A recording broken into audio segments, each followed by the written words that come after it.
Hello दोस्तों, कैसे हैं आप सब। आज की हमारी कहानी है चुगली। अगर अच्छी लगे तो चैनल को लाइक, शेयर और सब्सक्राइब करना ना भूलें। अरे क्या बताऊं तुम्हें बेटा, हमारी तो ज़िंदगी जैसे तैसे चल रही है। बहुओं के ऊपर बोझ बनकर रह गए हैं। बहुएं भी जब मर्जी आती है खाना देकर चली जाती है, वरना हमारे कमरे में कोई झांकने वाला भी नहीं।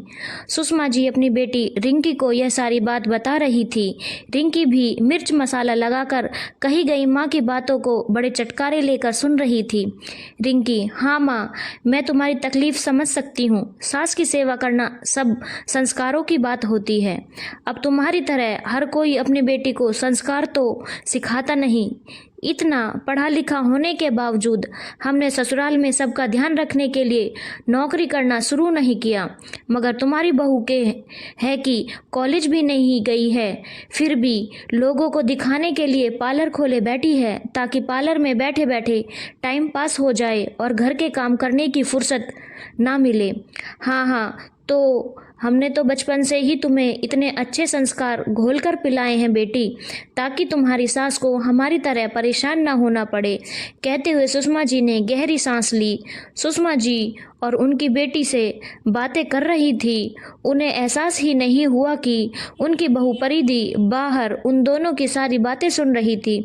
अपनी सास की बातें सुनकर उसे बुरा तो बहुत लगा।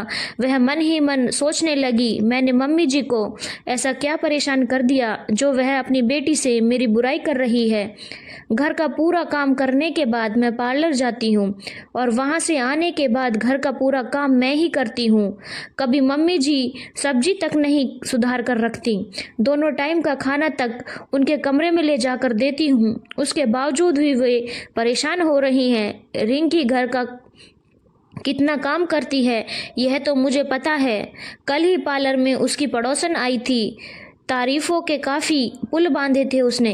कैसे उसकी सास सारा दिन घर पर काम करती है और वो आस पड़ोस में उनकी बुराई करती फिरती है।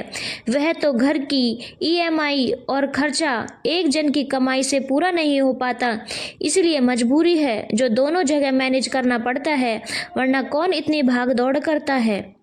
शाम को जब उसका पति मोहित घर आया तो परिधि का उदास चेहरा देखकर बोला, क्या बात है, तुम्हारे चांद से चेहरे पर ग्रहण क्यों लगा हुआ है।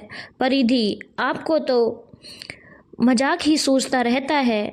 आपको क्या पता घर में क्या चल रहा है, कितनी परेशान होती हूँ मैं। ऊपर से मम्मी जी लगता है कि मैं पार्लर में टाइम पास करने के लिए जाती हूँ, मगर तुम्हें तो पता है कि मेरा पार्लर जाना हमारे घर खर्च के लिए कितना ज़रूरी है। ज़्यादा पढ़ी लिखी भी नहीं हूँ, नहीं तो किसी ऑफिस में नौकरी ही कर लेती। परिधि की बात सुनकर मोहित को भी बुरा लगा, मगर वो उसे समझाते हुए बोला, क्या तुम्हारी तकलीफ़ को मैं समझ नहीं पाता। तुम भी ना माँ की बातों का बुरा मानकर बैठ जाती हो। वो बेचारी दिन भर घर में अकेली रहती हैं, इसीलिए परेशान हो जाती हैं। और रिंकी को तो बचपन से ही जानता हूँ मैं, हर वक्त माँ की ही हाँ में हाँ ही मिलाती है। बचपन से इसी बात पर मेरी और उसकी लड़ाई भी होती थी। छोड़ो, छोटी बच्ची है वो, अभी जब घर की पूरी जिम्मेदारी आएगी तुम्हारी तकलीफ को समझ पाएगी। मोहित की बातें सुनकर परिधि का गुस्सा थोड़ा शांत तो हुआ, मगर फिर भी उसे कहीं न कहीं बुरा लग रहा था कि घर और बाहर के काम के बीच में वह माँ जी का इतना ध्यान रखती है, तो इतनी बातें सुनने को मिल रही हैं। यदि ध्यान नहीं रखती तो क्या होता। परिधि थक हार कर पार्लर से लौटी तो देखा घर पर रिंकी आई हुई थी। लोकल में ससुराल होने पर हर महीने रिंकी कभी न कभी मायके आ जाती थी। बुझे से मन से उसने रिंकी का स्वागत किया और उसके लिए चाय नाश्ते का इंतजाम करने किचन में चली गई। चाय लेकर माँ जी के कमरे के दरवाजे पर पहुंची ही थी कि उसके कानों में रिंकी की आवाज़ आई, क्या माँ, कितनी कमज़ोर लग रही हो। भाभी ठीक तरह से तुम्हारा ध्यान नहीं रखती क्या, और तुम्हारे घुटने का दर्द हो तो पहले से भी ज़्यादा बढ़ा हुआ लग रहा है। अब भाभी को तो फुर्सत नहीं है कि कोई मालिश वाली रख लो, आराम मिल जाएगा। बेटी की सांत्वना पाकर सुषमा जी दर्द से कर्रा उठी। क्या करूं बेटा, मुआ बुढ़ापा ही ऐसा है। पैरों के दर्द के कारण चला फिरा नहीं जाता, इसीलिए खाना भी हजम नहीं होता। यह दर्द तो लगता है मेरी जान ही लेकर जाएगा। अब माँ उम्र है तो दर्द तकलीफ तो लगी रहेंगी, मगर बेटे बहू को तो ध्यान रखना चाहिए। कहते हुए रिंकी अपनी माँ के घुटनों की मालिश करने लगी। अरे तू रहने दे बिटिया, माँ के पैर नहीं छूती। तू मेरी सेवा करेगी तो नरक में भी जगह नहीं मिलेगी मुझे। कहते हुए सुषमा जी ने रिंकी का हाथ अपने घुटनों पर से हटा दिया। परिधि जो बाहर खड़ी होकर उन दोनों की बातें सुन रही थी, कमरे के अंदर चाय नाश्ता लेकर पहुंच गई। उसे देखते ही रिंकी तनक कर बोली, क्या भाभी, आपसे माँ की सेवा नहीं हो पाती? पार्लर में तो लोगों के चेहरे की फेशियल करने के लिए आपके हाथ बड़ी जल्दी जल्दी चलते हैं।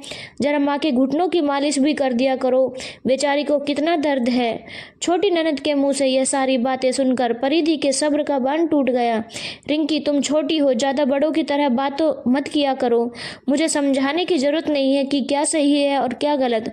मुझे और मोहित को अच्छी तरह से पता है हमें माँ जी की सेवा किस तरह करनी है। रही घुटने के दर्द की बात, तो माँ जी आप बताइए, डॉक्टर ने आपको क्या कहा था? परिधि की बातें सुनकर सुषमा जी गर्दन नीचे कर चुप हो गई, मगर परिधि ने बोलना चालू रखा। रिंकी, तुम्हें क्या लगता है हम लोग मम्मी जी का ध्यान नहीं रखते? रोजाना सुबह शाम गर्म तेल की मालिश मैं खुद करती हूँ। मम्मी जी का खाना पीना सब कुछ उनके कमरे में ला कर देती हूँ। मगर डॉक्टर ने कहा था कि यदि मम्मी जी चलना फिरना नहीं करेंगी तो उनके घुटनों का दर्द और बढ़ जाएगा। कितनी बार मम्मी जी को कहती हूँ कि आप घर का काम मत करिए मगर धीरे धीरे वॉक जरूर कीजिए, कि आप घर का काम मत करिए मगर धीरे धीरे वॉक जरूर कीजिए। मगर मम्मी जी को लगता है यदि वे वॉक करने लगेंगी तो मैं उनसे घर के काम करने के लिए ना कह दूं, इसीलिए कमरे से बाहर निकलना ही पसंद नहीं करती। जब तक मम्मी जी खुद अपने घुटनों के दर्द को नज़रअंदाज कर उसे मूवमेंट में नहीं लाएंगे, उनका दर्द तकलीफ ऐसे ही बरकरार रहेगी। और हाँ, तुम हमारे घर में इंटरफेयर करने के बजाय अपने घर को संवारने में ध्यान लगाओगी तो ज़्यादा बेहतर होगा। सुना है आजकल तुम्हारी सास के पैरों में भी दर्द रहने लगा है। परिधि की बातें सुनकर अब रिंकी के पास कोई भी जवाब नहीं था। भाभी, आप सच कह रही हो, मैं ही आपको गलत समझ रही थी। आज आपने मेरी आंखें खोल दी। घर के बुजुर्गों का ध्यान रखना हमारा फर्ज है, मगर बुजुर्गों को भी चाहिए कि घर के कामकाज में जितना बन पड़े बेटे बहू की मदद करनी चाहिए। धन्यवाद दोस्तों। अगर आपको कहानी अच्छी लगी हो तो चैनल को लाइक, शेयर और सब्सक्राइब करना ना भूलें।